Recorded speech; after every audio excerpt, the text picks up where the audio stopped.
Doctor, can we talk about cancer a little bit? Various types out there.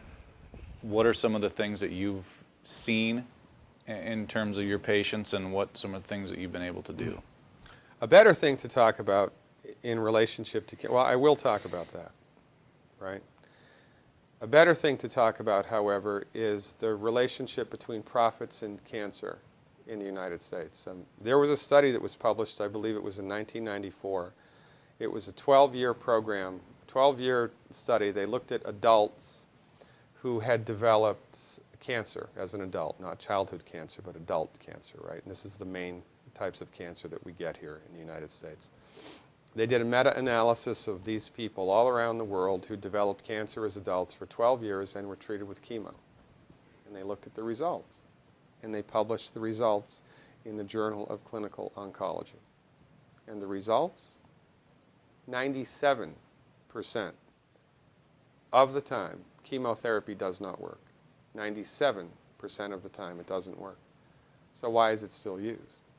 It's one reason and one reason only: money. If you go to a medical doctor, an MD, with a sinus infection, and that doctor prescribes an antibiotic, he gets no financial kickback. Now, if he prescribes 5,000,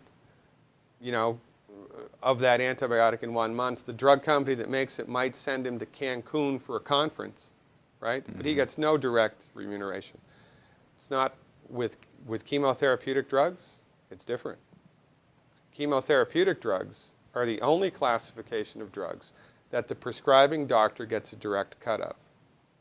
So if your doctor prescribes chemotherapy for you, here's how it goes, more or less.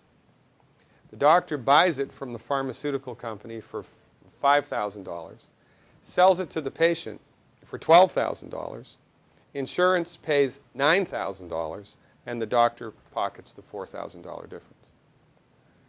And there ought to be a law. The only reason chemotherapy is used is because doctors make money from it. Period. It doesn't work 97% of the time. If Ford Motor Company made an automobile that exploded 97% of the time, would they still be in business? No. This is the tip of the iceberg of the control that the pharmaceutical industry has on us.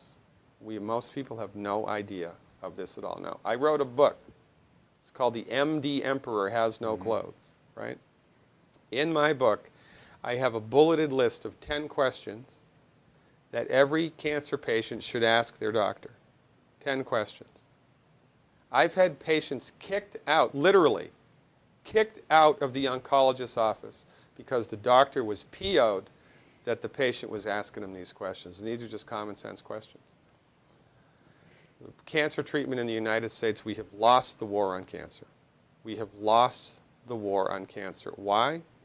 Because cancer is not a reductionistic phenomenon. Cancer is a holistic phenomenon.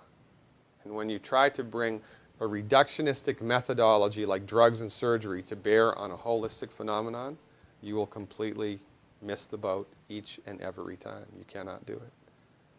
Medical doctors are like colorblind art critics.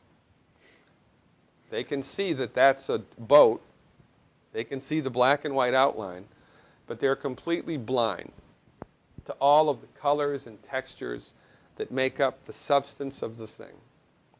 It's no difference with cancer. The reason that people get cancer in the United States and the reason that we have completely lousy outcomes is because medical doctors are driving the research bus.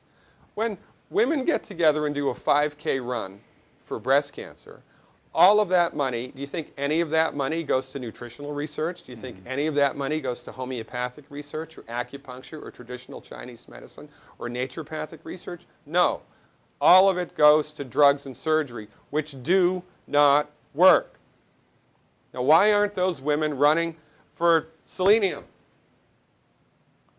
If every girl in this country took 200 micrograms of selenium, in one generation we'd eliminate breast cancer by 82%. That's a big number. Why aren't we doing that? Because medicine in the United States is a for-profit industry, and most people are completely unaware of this. And most people bow down to the altar of MD-directed high-tech medicine at their own demise.